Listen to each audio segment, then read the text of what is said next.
ఆగో చేసిందంతా చేసి మూలకి కూర్చొని ఎట్లాడుతాండ్రు చూడండి.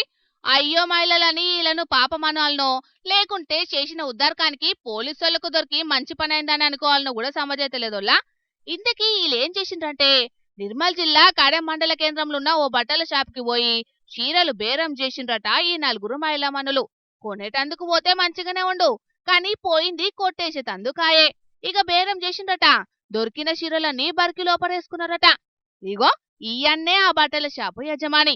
చీరలు దొంగతనం చేయంగా కాన్ల నిండా చూసిండట. ఈనుండ్రి అన్న చెప్పేది. ఒక చీర కొని మిగతాదంతా చదువులు పెట్టిండు.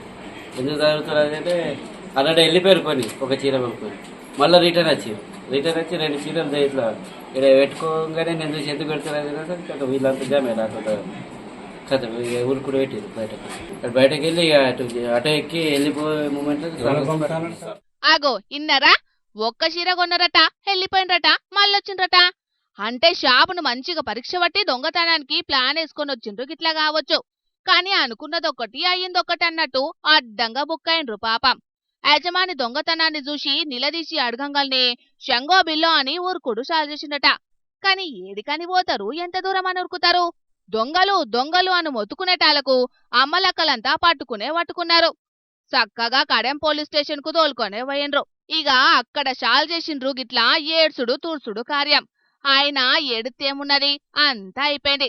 చేసుకున్నోళ్ళకి చేసుకున్నంత మహాదేవా అన్నట్టు తప్పుడు పని చేసుడెందుకు, దొరికి గిట్లా కుమిలి ఏడ్చుడెందుకు? గిది ఏదో ముందుండొద్దా? ఏందో ఏమో పోన్రి అన్నట్టు వీళ్ళు చీరలెత్తుకపోయేటందుకు ఆంధ్ర నుంచి బయలున్నట్టనోళ్ళు ఆడ షాపులు కరువైనట్టు. ఇగో చూస్తాండ్రు కదా పబ్లిక్, ఆడాడ ఇసొంటోళ్ళు మోపేతారు, జర పైల మరియా.